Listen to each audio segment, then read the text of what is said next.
Palabra Fiel presenta un despertar en la palabra.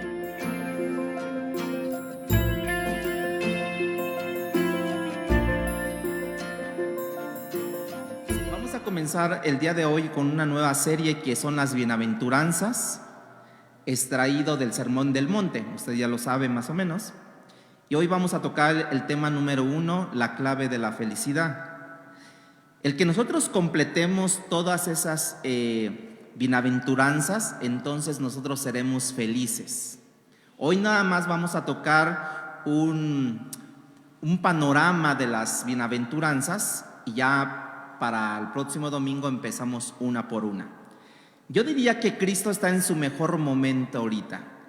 Dice la Biblia en Mateo capítulo 4 versículo 23, dice: y recorrió Jesús toda Galilea, enseñando en las sinagogas de ellos y predicando el evangelio del reino y sanando toda enfermedad y toda dolencia en el pueblo. Y se difundió su fama por toda Siria, y le trajeron todos los que tenían dolencias, los afligidos por diversas enfermedades y tormentos, los endemoniados, lunáticos, paralíticos, y los sanó. Y le siguió mucha gente de Galilea, de Decápolis, de Jerusalén, de Judea y del otro lado del Jordán. Viendo la multitud, subió al monte, y sentándose vinieron a él sus discípulos, y abriendo su boca les enseñaba diciendo. Hasta allí. Bueno, comenzamos hoy, como les dije, esta serie basada en el Sermón del Monte. Ese es un mensaje que sin duda alguna, hermanos, ha sido a lo largo de la historia la más predicada, la más hablada, incluso hasta la más escrita en toda la Biblia, ¿no? Y sin embargo, es un sermón cuya meta, para algunos de nosotros, es imposible muchas veces de cumplirla a cabalidad. Ese es un mensaje que Cristo predica y que nos ayuda a ver un poco mejor qué es exactamente lo que Cristo estaba apuntando o hacia dónde estaba apuntando, a qué tipo de personas estaba procurando formar y que todavía está procurando formar Dios. ¿Para qué? Para que pueda reflejar esa persona mejor el carácter de Dios, su imagen, sus enseñanzas y todo lo que las Escrituras nos enseñan a partir de ese sermón. Eso nos enseña a nosotros de qué manera nosotros podemos representar mejor el testimonio para Dios cuando yo vivo en mi día a día, cada día, en mi trabajo, en mi escuela, en la oficina, donde quiera que yo estoy. Este mensaje fue llamado el Sermón del Monte por primera vez por Agustín de Hipona en el siglo IV, hermanos. Y a partir de allí, entonces, este mundo está continuando llamándose como el Sermón del Monte, simplemente para recordarnos que este fue un mensaje que Cristo predicó. Es un mensaje cercano, es un mensaje que fue expuesto en un monte cercano a Galilea. Aunque algunos piensan que más bien representa una colección que Mateo hizo de muchas enseñanzas que Jesús hizo en el trayecto de 2 o 3 años, que no fue y se paró allí en el Sermón del Monte y dio las bienaventuranzas. No, Mateo se dice que, o se supone que algunos dicen que fue un sermón que fue una recopilación de todas las enseñanzas durante 2 o 3 años que Cristo estuvo en su ministerio. Este sermón abarca los capítulos 5, 6 y 7 del libro de Mateo. Es algo que Cristo predica también, que lo predicó en aquel tiempo, pero también para nuestra generación. Pero una de las razones, hermanos, por la cual es una conclusión que ha sido representada, que yo pienso que para muchos es imposible, no difícil, lo imposible es que cumplir a cabalidad este mensaje que Cristo predicó. La palabra de Dios me manda, por ejemplo, vamos a poner un ejemplo, me manda a amar a mi esposa como Cristo amó a la iglesia, ¿sí o no? Eso para mí es una imposibilidad. Cristo amó a la iglesia con un corazón puro, hermanos, y el mío no lo es. ¿Sí ven cómo es una imposibilidad? Por ejemplo, lógicamente que estoy luchando cada día para amarla, pero como tengo un corazón caído, sí que se está reformando por medio de la palabra, pero luchamos allí. Entonces Dios me manda, Cristo me manda a amar a mi esposa como Él amó a su iglesia, hermanos. Pero yo diría que por lo menos yo debería de hacer el intento por amarla, porque de Él, su corazón de Él fue puro, el mío no es totalmente puro. Y pudiéramos hablar de muchos aspectos como este.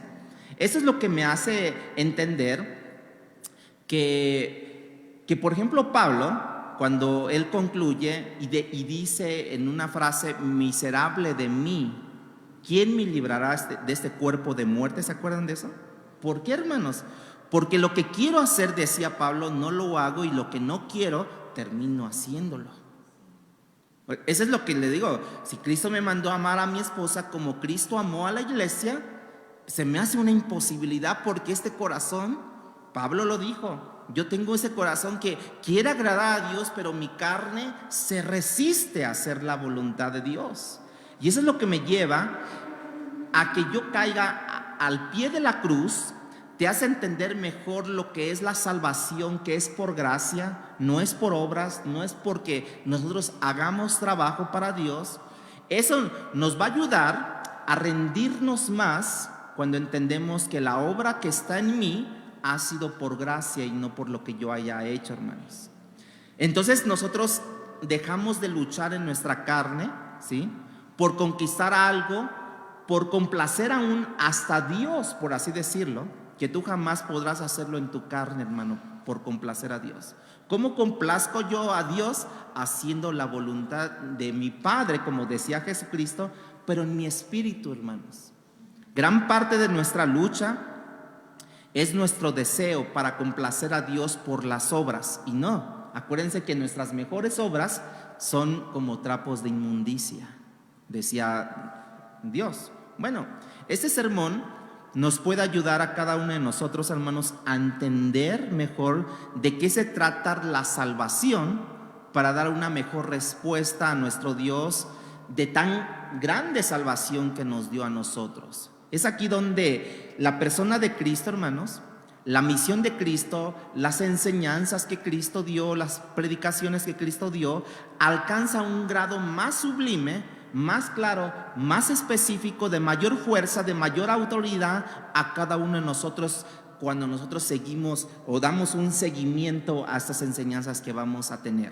Cristo va a predicar ese sermón y nos va a colocar a todos al mismo nivel. No por ser yo el pastor, ustedes son menos, no por yo soy más, no, todos somos iguales. Ya los pusimos en la mañana eso, ¿se acuerdan? ¿No? Que todos somos iguales delante de Dios, de manera que este sermón nos debe de llevar a concluir en la humildad.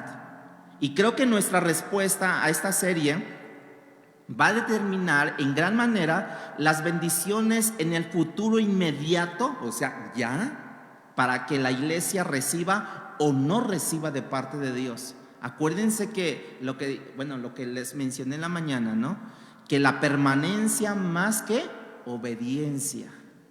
No podemos permanecer si no obedecemos. Así es, Cristo combina en una obra magistral, en una expresión magistral, hermanos, como ningún otro predicador pudiera hacer, lo que es la parte doctrinal con lo que es la parte de la aplicación del mensaje. Usualmente es un mensaje que tiene la parte doctrinal expositiva y luego la aplicación. Y Jesús era experto en hacer eso. También hablando de las aplicaciones, este mensaje del sermón del monte, hermanos, es como en esta vida ser feliz, ser satisfecho todo el tiempo, independientemente de las circunstancias a mi alrededor. Por ejemplo, puede ser que ayer me desvelé. Hoy, ¿cómo tengo que estar?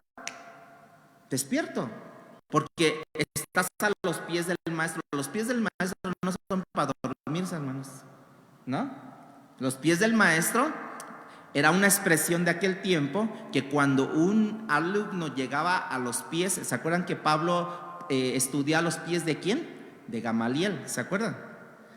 Esa expresión, o que tenía sus discípulos y estaban a los pies sus discípulos de Jesús, no quiere decir que estaban allí durmiendo, ¿no? Acariciándole los pies, no, tampoco. Sino que ellos estaban sentados, también Jesús sentado, o también los maestros sentados, y los alumnos ponían suma atención al maestro. No estaban ahí como que teniendo pensamientos, híjole, creo que dejé los frijoles en la lumbre, híjole, creo que al rato ¿qué voy a hacer? Me voy a ir a la plaza, me voy a comprar, ya me autorizaron un celular. No. Ellos estaban concentrados, pero lamentablemente, como hoy hemos oído, escúchenme esto, lamentablemente hemos oído correctamente, ¿sí me están entendiendo lo que estoy diciendo? Lamentablemente, como hemos oído correctamente, que mi felicidad no depende de las cosas materiales. ¿Han oído esta expresión? Y es una expresión que correctamente, pero lamentablemente la hemos escuchado, que las cosas materiales no crean en mí la felicidad.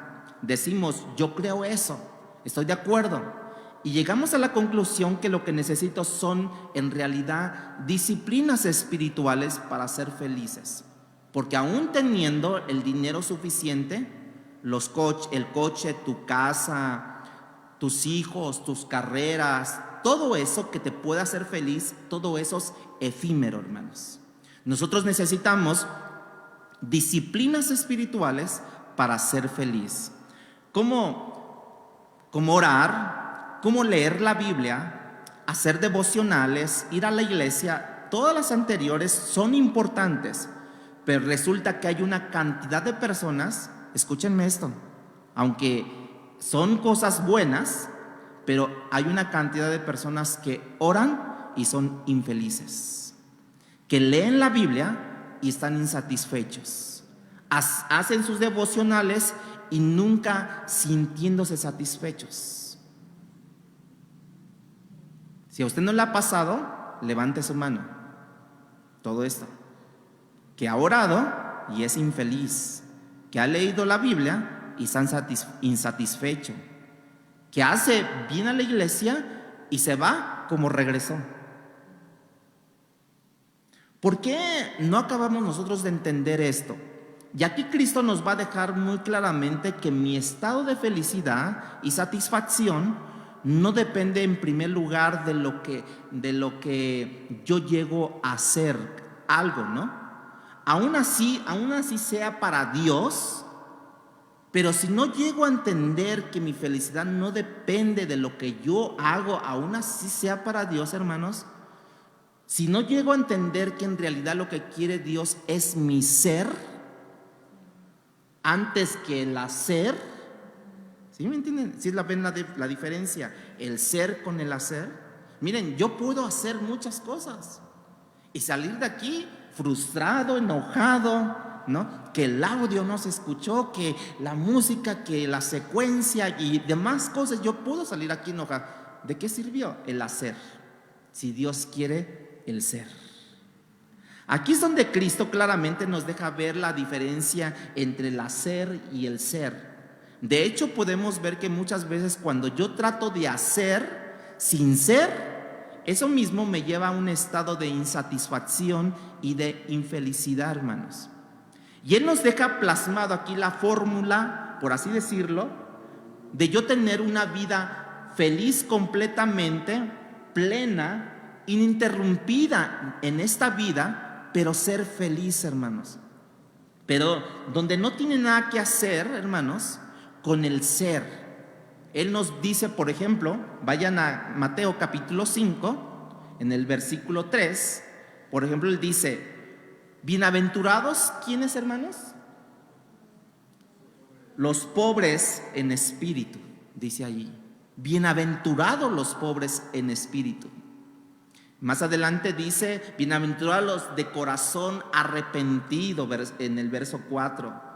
En el versículo 5, bienaventurados los humildes. En el versículo 6, bienaventurados los de los que están hambrientos de justicia. El versículo 7, bienaventurados los misericordiosos. Versículo 8, los limpios de corazón. Versículo 9, los pacificadores. Aquí está la clave, de hecho, hermanos, cuando Cristo está enseñando estas cosas a la gente y la gente se queda, ¿cómo? ¿Cuándo? ¿Dónde?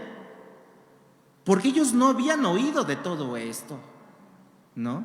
Y algo más, si vuestra justicia, les dice Jesús a sus discípulos y a toda la gente que lo escuchaba, si vuestra justicia no es superior o no supera a lo de los escribas y fariseos, no entraréis al reino de los cielos. Si vuestra justicia.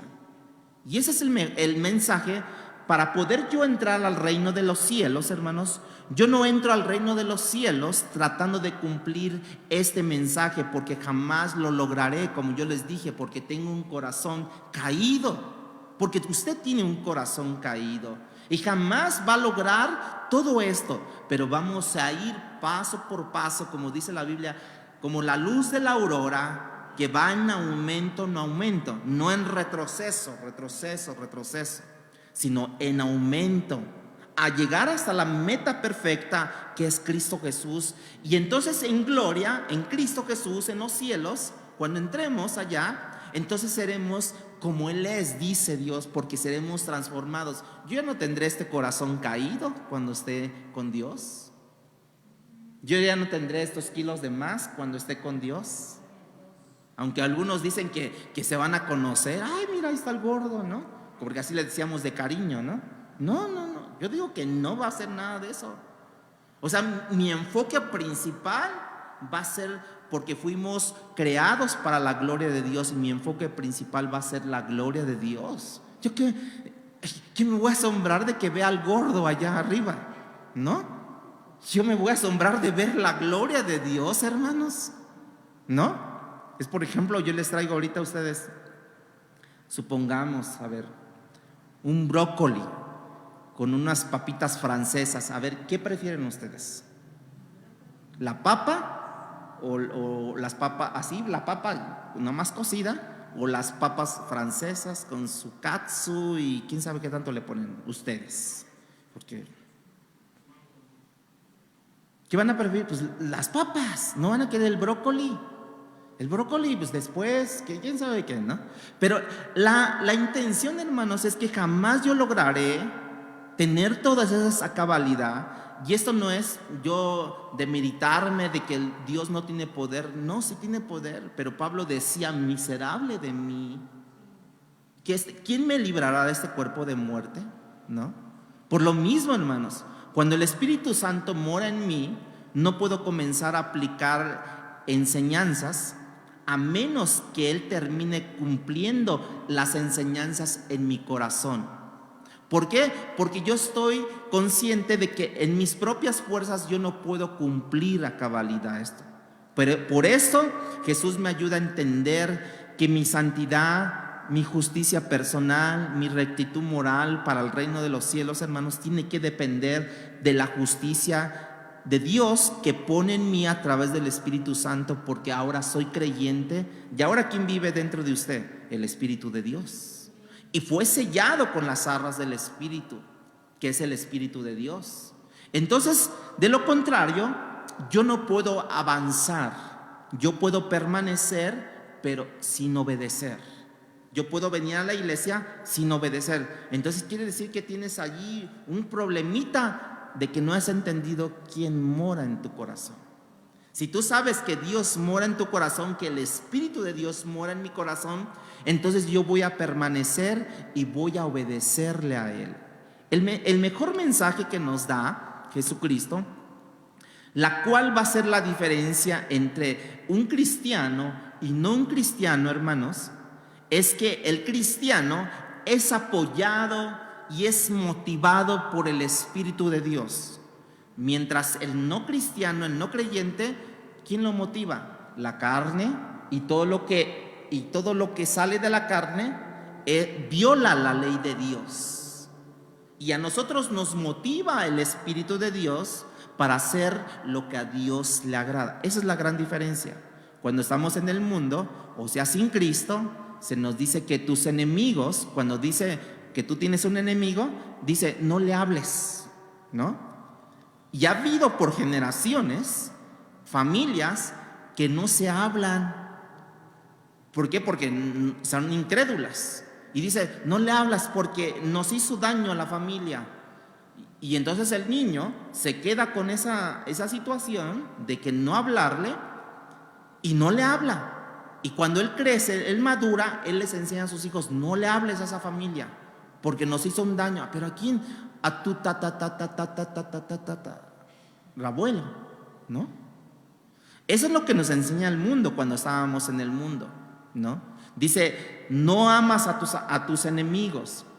Y tú le respondes de la misma manera, y Cristo nos dice, el cristiano que ha nacido de nuevo, que ha sido lavado con la sangre de Cristo, él está supuesto a amar a sus enemigos. ¿Cómo? Por eso se quedaban ahí. ¿Cómo Jesús que voy a amar a mi enemigo? ¿Cómo Jesús? ¿Qué? ¿Con qué? ¿Cómo lo puedo hacer? ¿Por qué, Señor? Porque este mensaje, cuando es asimilado, hermanos, y puesto en práctica, mejor puedo yo reflejar las enseñanzas que Cristo dio, y yo puedo reflejar mejor los valores que Cristo me está dando. Ya mi valor moral no corresponde al valor que yo tenía cuando yo vivía en el mundo. Este es un mensaje cuando Cristo nos dice prestar atención a las oraciones de los religiosos, que consiste ¿qué? En vanas repeticiones, ¿no? Por ejemplo, ¿usted sabe el Padre Nuestro? Creo que casi todos se lo saben, el Padre Nuestro. Pero Él te dice, no sea así entre vosotros.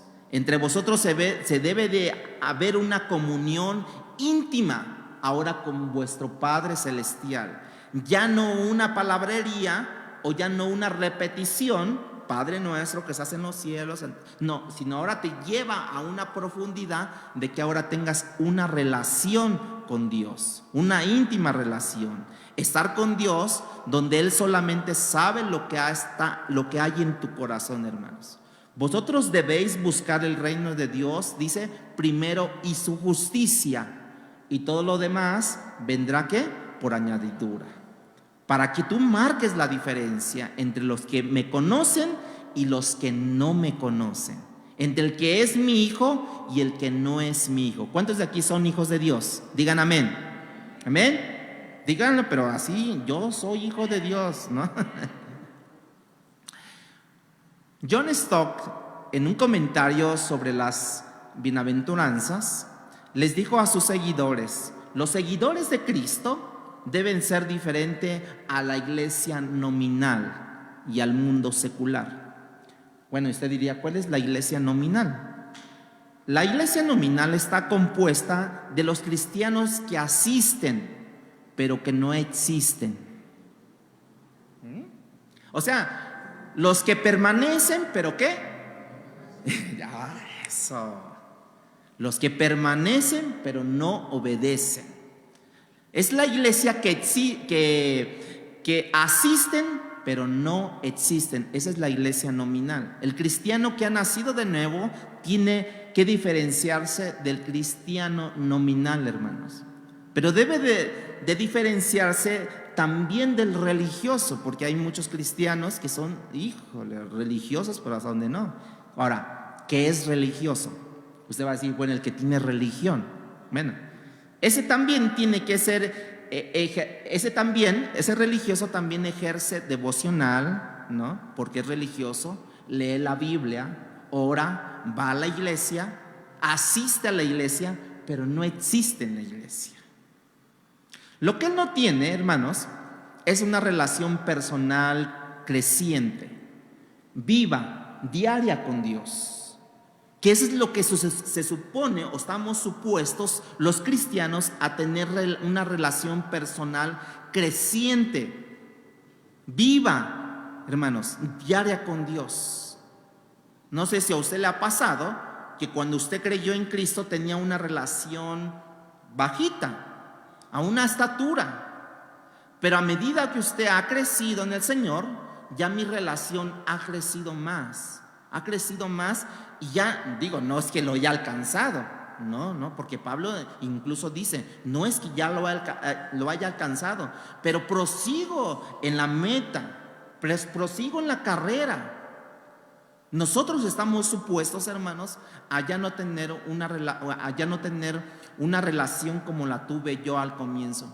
Nosotros estamos supuestos a tener una madurez en Cristo Jesús, a un entendimiento que me lleva a ese entendimiento precisamente a entender lo que Cristo está diciendo en esas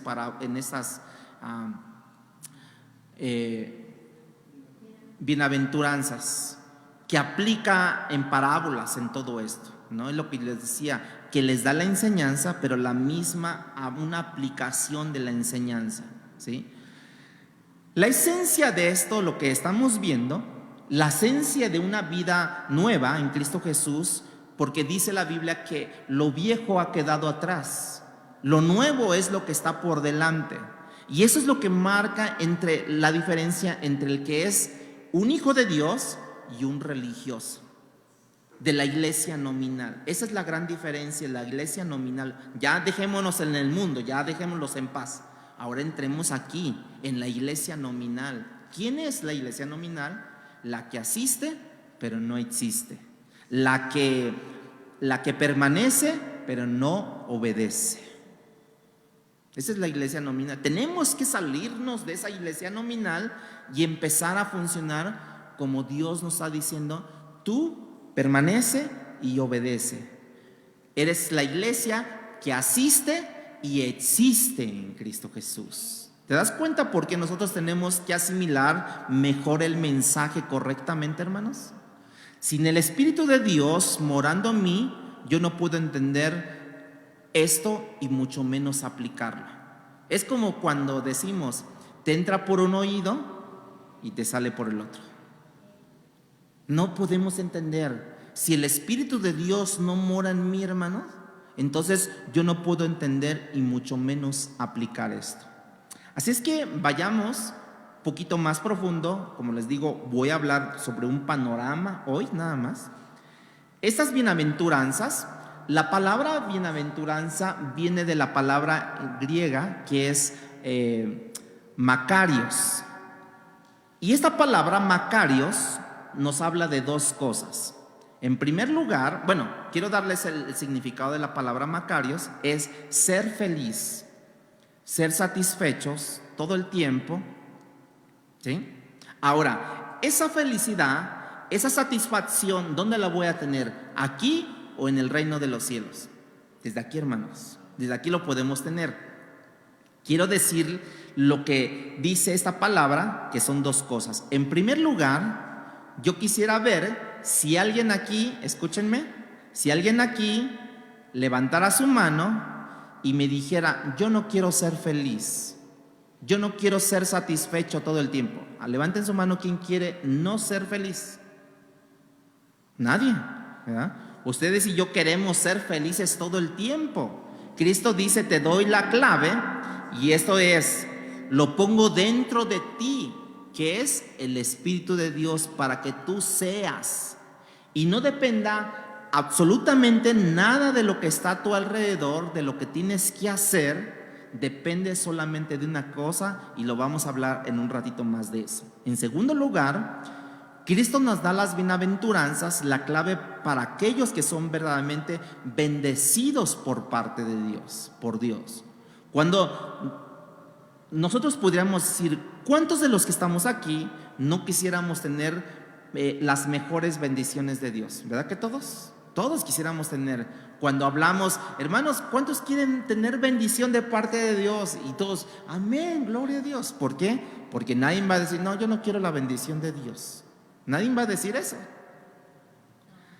Es aquí donde Cristo nos deja ver con claridad que nuestro grado de felicidad, hermanos, gozo y satisfacción depende primeramente de algo que yo soy o no soy en Dios. De eso va a depender, de lo que yo soy o no soy en Dios.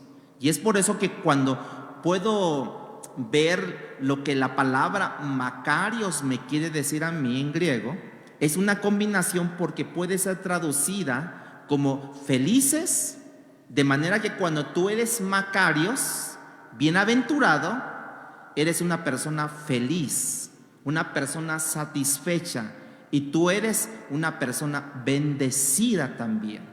Dígale al hermano, tú eres Macarios, hermanos. ¿Son Macarios o no son Macarios?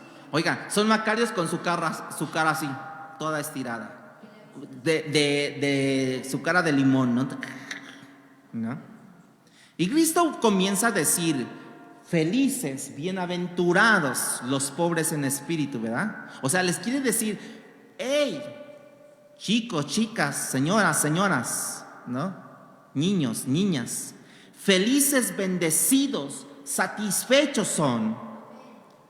Y nos comienza a mostrar con claridad que mi felicidad depende primordialmente de nuestro grado de ¿qué? De humildad. Porque ¿dónde estaban? ¿A los pies de quién? Del maestro. Y eso mostraba para los alumnos humildad. Y eso va a hablar mucho de mi humildad ante Dios. Cuando yo estoy a los pies del maestro, me dice: bienaventurado, bendecido, satisfecho eres tú, ¿no? Porque está nuestro grado de humildad reflejado cuando yo estoy a los pies del maestro. De cuán misericordioso nosotros somos o no, hermanos. De cuál el limpio de corazón yo soy. De cuánto soy yo pacificador. De cuánto soy con un corazón arrepentido. De cuánta hambre y sed de justicia yo tengo verdaderamente, hermanos. Bueno, Dios nos dice: felices son ¿quién? Los humildes. Felices son los misericordiosos. Felices son los de limpio corazón. Felices son los pacificadores. Y no solamente es que te dice: eres feliz siendo pacificador. No, eres satisfecho siendo pacificador. Eres bendecido siendo pacificador. ¿Verdad que esa palabra Macarios nos abre el panorama perfectamente para que nosotros podamos entender todo eso? Pero bienaventurados, felices, satisfechos los que son delante de mí. Pero déjenme ilustrarle un poco esto. ¿Qué es lo opuesto de la humildad? ¿Qué es lo opuesto de la humildad? El orgullo. ¿Sí? Ese orgullo es lo que le ofende a Dios.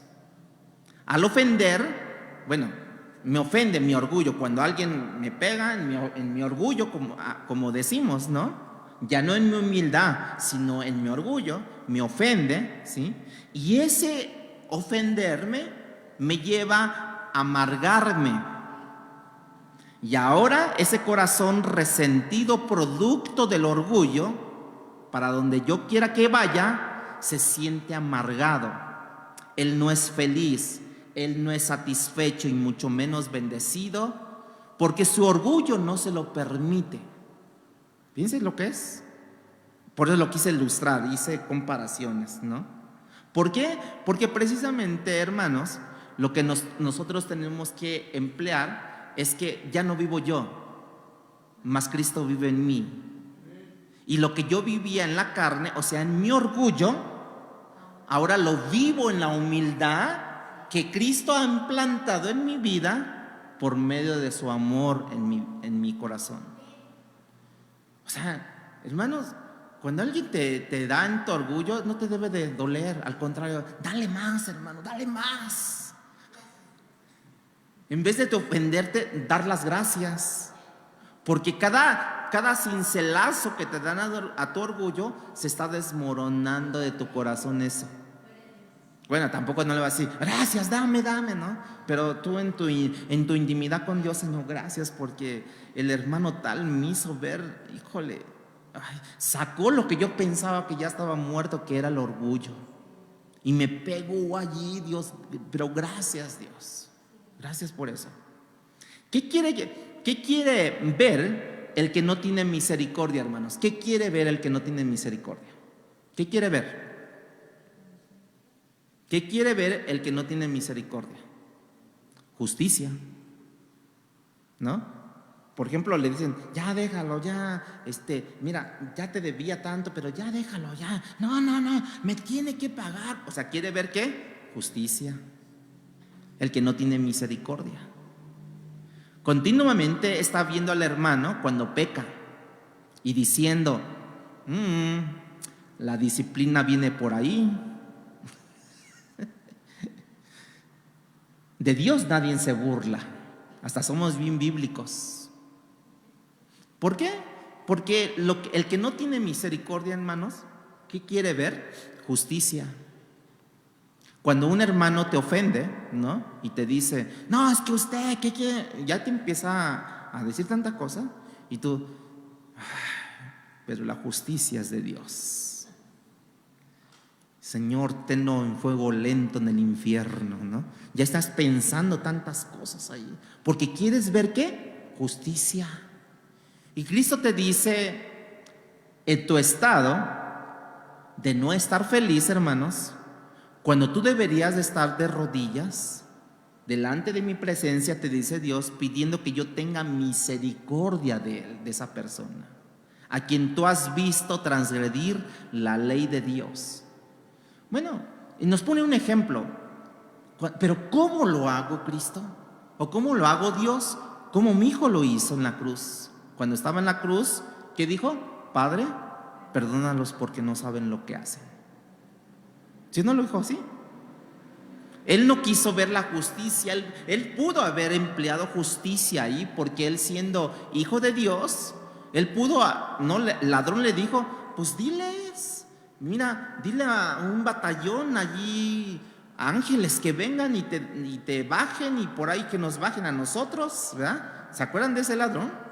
Bueno, el mismo Satanás, estando en el desierto, lo consumía. Bueno, le decía a Jesús, ¿no?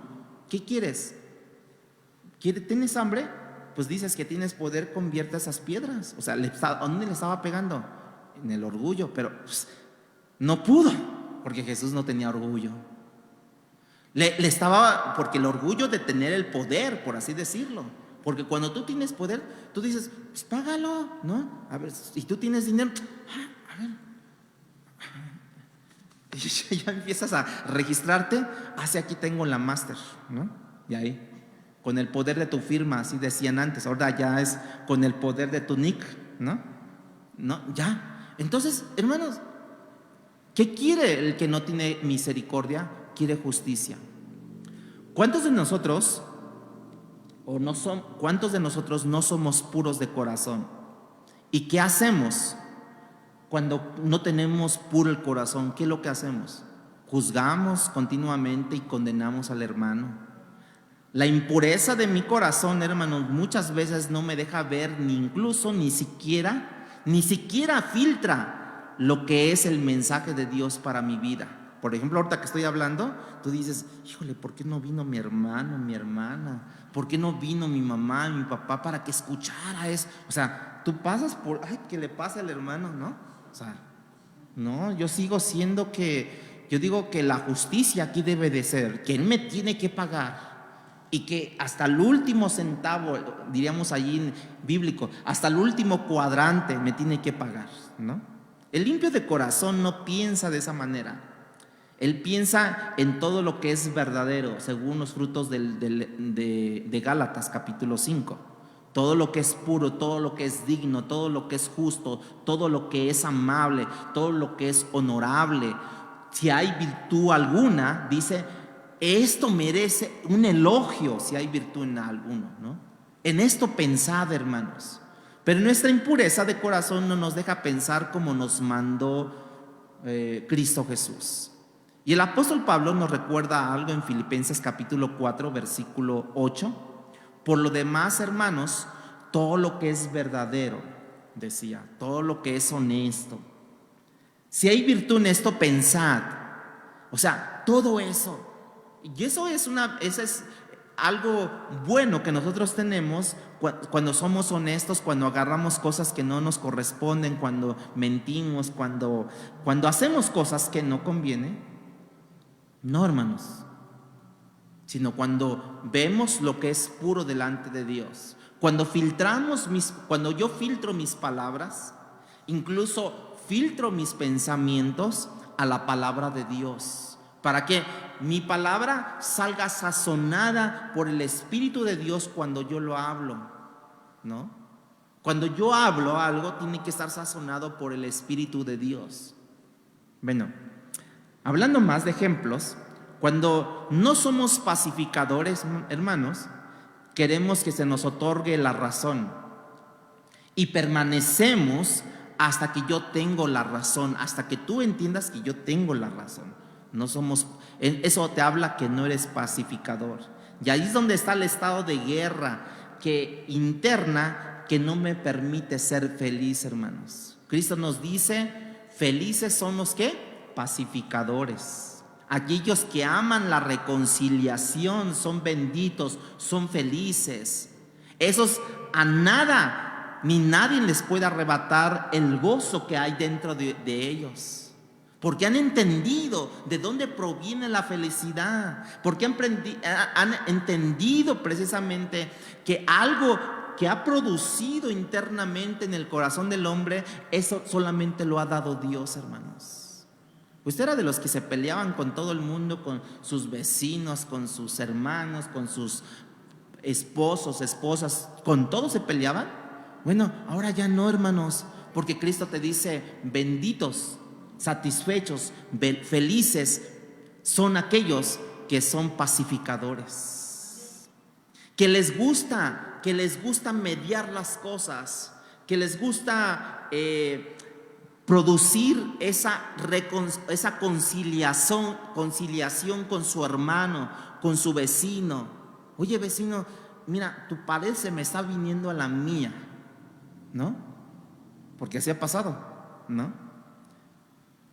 Y te digo, si tú no la compones, yo te voy a mandar a tirar tu casa. Oye, vecino, pero si vas a gastar más en tirar mi casa que en ayudarme, ¿no? Pues no me importa, pero la justicia te la hago. ¿Y quién?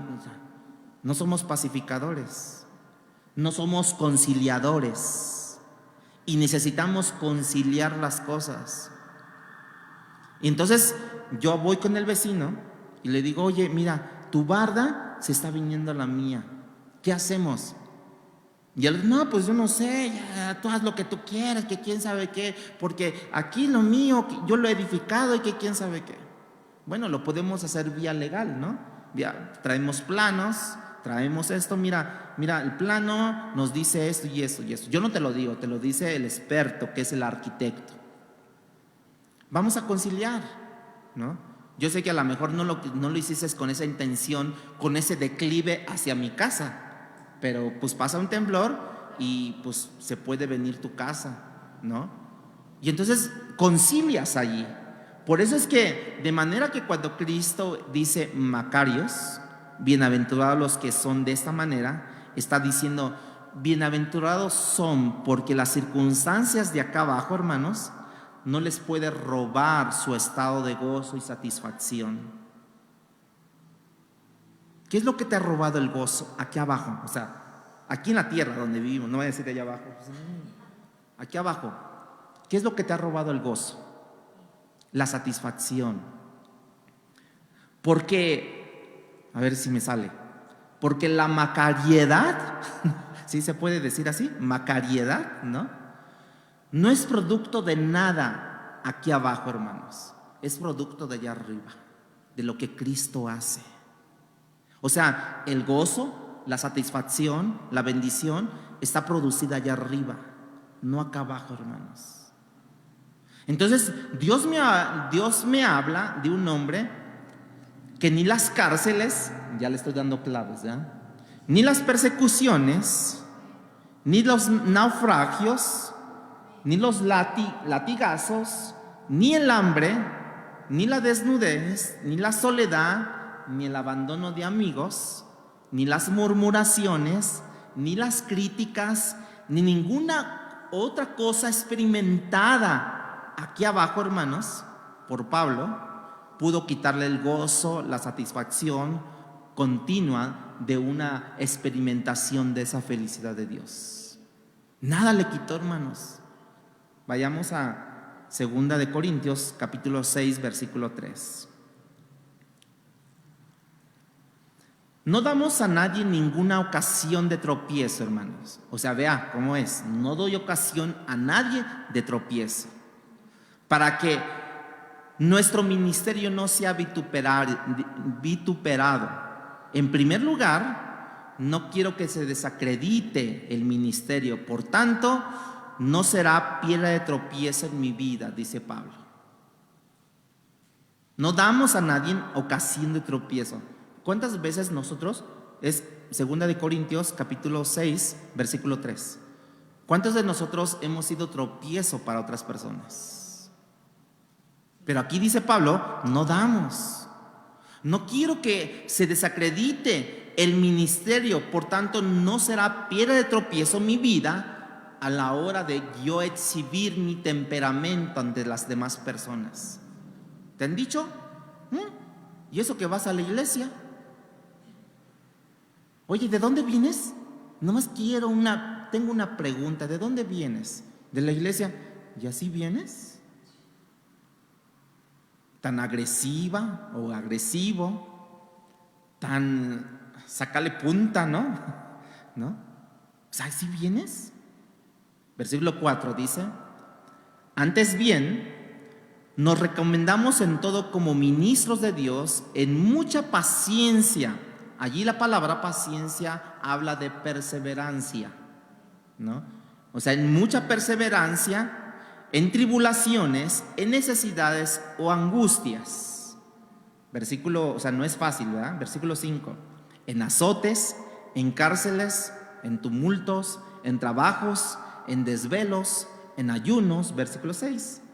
En pureza, en ciencia, en longanimidad, en bondad, en Espíritu Santo, en amor sincero, ¿sí? Versículo 10. Como entristecidos, mas siempre gozosos, decía Pablo. Como pobres, mas enriqueciendo a muchos. ¿Por qué? Porque como los iba enriqueciendo a los hermanos, trayéndoles la palabra de Dios. Como no teniendo nada, mas poseyéndolo todo. Pablo no tenía abundancia económica. Pues dice en aquel tiempo que él andaba en barcos, andaba en caballos, andaba caminando. O sea, él no, ya tengo mi avión, ya tráiganlo por favor, ya para irme, ¿no? No. Él no tenía eso, mas dice, como no teniendo nada, mas yo poseyendo todo. Como no teniendo nada, mas teniendo todo en Cristo. ¿Qué es lo que te da satisfacción en esta vida? Tu carrera, tus logros, tus metas que has logrado, ¿no? Tu dinero, tu casa. ¿Eso te trae felicidad, hermanos? Pues ¿qué crees? ¿Que va a pasar un temblor y puede caerse? Entonces ¿qué? ¿Ya ahora eres infeliz por eso? No, hermano.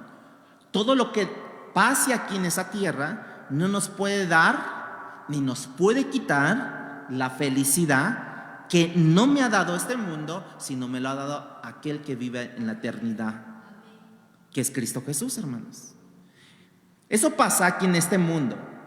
Pero ¿cómo lo hizo Pablo? Un hombre humilde, misericordioso, un hombre amante de la reconciliación, porque es un gran pacificador Pablo, hermanos. Un hombre con hambre y sed de justicia, un hombre pobre en espíritu, hermanos. Y él decía, no es que yo lo he logrado, me pueden poner todos esos títulos, pero yo sigo a la meta. Y eso es lo que tenemos que hacer, hermanos, seguir a la meta. Ahora no podemos darnos cuenta de la peor circunstancia que yo estoy hasta que yo me vea confrontado con lo de aquí. ¿Qué es lo de aquí? Pues algo que me moleste, ¿no? Que cuando tú estás lo más feliz en este mundo, de repente te llega una noticia y te vuelca tu felicidad a ¿cómo? A ira, a enojo, te lo vuelca.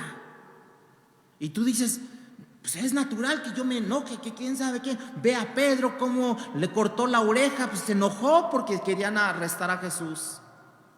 Bueno, ¿y qué hizo Pablo? Cuando casi lo dan por muerto, Se paró y, no, vamos a levantar un acta para que se ponga allí y les traiga la justicia. No, dijo, no, ya.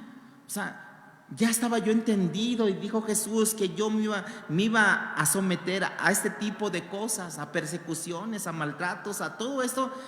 Bienvenido, bienvenida prueba. ¿Cuántos pueden decir bienvenida prueba? ¿Cuántos pueden decir bienvenida enfermedad? Miren, en los últimos tiempos, ya voy para un mes, yo creo, que me he sentido mal de mi estómago, ¿no? Y he estado así, y última vez ya me ha dicho Dios, bástate en mi gracia, ¿no? Entonces yo le he dicho a Dios, bueno, si esta enfermedad va a glorificar tu nombre, bienvenida, bienvenido, ¿no? Bienvenido problema, enfermedad, circunstancia, bienvenido. Si eso va a glorificar a Dios. No sabemos cómo glorifica a Dios, pero si esto lleva gloria a Dios, gloria a Dios. Hermanos, nosotros materialmente no necesitamos nada para sentirnos completos. El que es pobre en espíritu, hermanos, no se siente triste cuando carece de algo. No se siente triste, hermanos.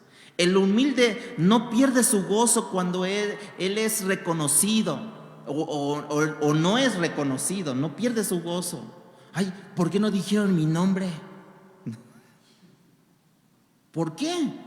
Porque él no está buscando un reconocimiento humano, hermanos. Él sabe que su recompensa será grande en los cielos, y su patria no es esta, sino está allá en los cielos, hermanos. El misericordioso no pierde su felicidad, hermanos, cuando otros pecan contra él, porque él es perdonador. Él es perdonador. Y yo no tengo dinero. Mira, ¿sabes qué? Ya no presten dinero. Mejor díganle, te regalo esto. A lo mejor no va a ser la misma cantidad, ¿verdad? Pero mejor, mira, ten esto. Me pides 100 pesos, pero tengo 10 pesos. Ten, te los regalo. Después te los pago. No, ya no me los pagues, déjalo así. No te preocupes por eso. No, yo soy de palabra, yo te los pago. Ni 10 pesos te paga hace 15 años, ¿no? No, mejor no lo ates, mejor dáselos, esos 10 pesos ya. Mira, no te metas en problemas, mejor ya ten esto.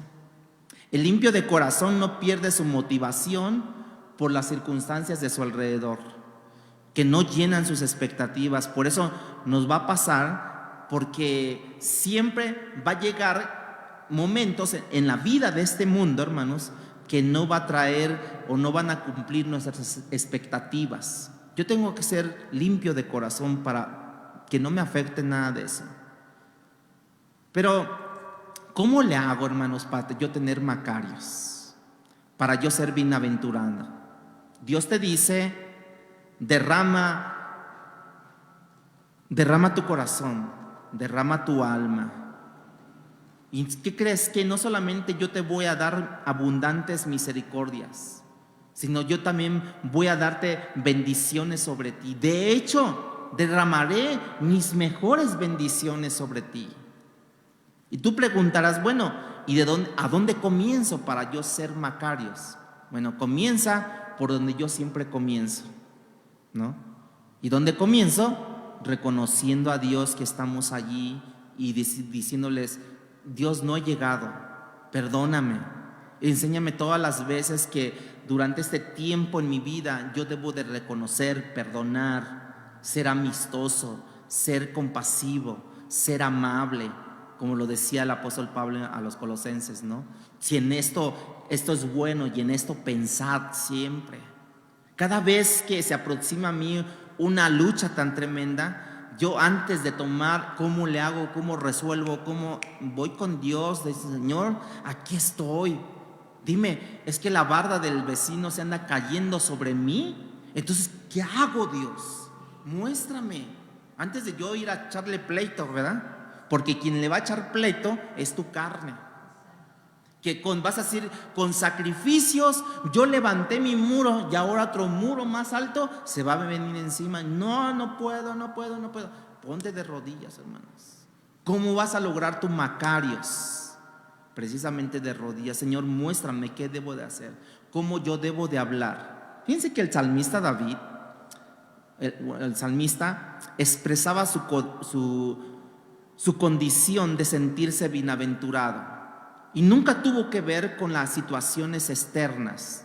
Todo esto dependía exclusivamente de su relación con Dios. Por ejemplo, ustedes ya lo saben, Salmo 1:1, ¿ustedes lo saben? Bienaventurado el varón que no anduvo en consejo de malos. ¿Qué está haciendo ahí, hermanos? Te evita el pecado.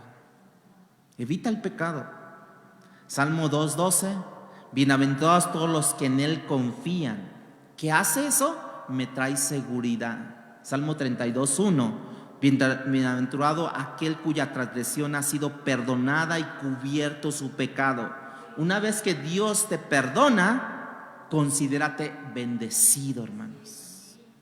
Dice el salmista 65:4, bienaventurado el que tú escogieres y atrajeres a ti para que habite en tus atrios. Seremos saciados del bien de tu casa, de tu santo templo, hermano. Ay, se me echó la piel.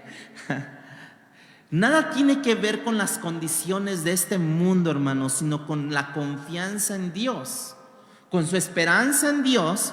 Cómo refugiarse en Dios, hermanos, cómo tener a Dios por Señor, cómo tener su pecado perdonado, cómo haber experimentado la misericordia, el perdón de Dios con haberse alejado de su pecado, hermanos. O sea, no podemos alejarnos. Y si tu pecado te aleja de Dios, ve con Dios y di: Señor, perdóname, no me encuentro en tu palabra. He estado fuera de tu palabra, como lo hizo Adán y Eva, que Dios los expulsó lógicamente del huerto, pero fue por su condición de que transgredieron la ley de Dios, y Dios los sacó de su palabra, de su presencia, e incluso puso un querubín. No lo dejes entrar, no lo dejes entrar.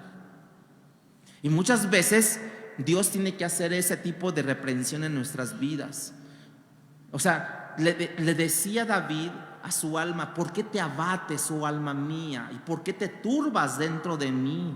¿Por qué? Porque estaba del occidente al oriente, hermanos, estaba su rebelión, y se mostraba, se desplegaba allí, y no le dejaba ver la misericordia de Dios, hermanos. ¿Por causa de qué? Del pecado. Hermanos, de manera que cuando Dios nos dice bienaventurados los pacificadores, y luego me dice amar al enemigo, Él me manda 2 o 3 enemigos para que vaya practicando y vaya desarrollando el carácter de un pacificador. Así es que si tú le dices: Señor, enséñame a ser un pacificador, ¿qué crees? Te van a llegar 2 o 3 enemigos, ¿no? Ay. ¿Quién es? El de la renta. Ay. Ahí está. Tienes que ser pacificador. Amando al hermano, no voy a desarrollar el carácter, hermanos. Tengo que amar ¿a quién? A mi enemigo. Otra vez lo vuelvo a decir, por aquellos que por un milésima se sacaron, ¿no? Amando a mi hermano, no voy a desarrollar carácter, sino es amando a mi enemigo. Es el enemigo quien debemos de decirle: bienvenido, enemigo. Aquellas cosas que Dios me permite a mi alrededor, hermanos, porque ya son las que van a producir, o son productoras de este carácter del sermón del monte, que tú y yo queremos, para que finalmente seamos felices, seamos satisfechos y seamos bendecidos por parte de Dios. ¿Cuántos pueden decir amén? Amén. Pónganse de pie. Amén. Palabra Fiel presentó Un despertar en la palabra. No olvides buscarnos en Facebook y YouTube como Iglesia Palabra Fiel CDMX.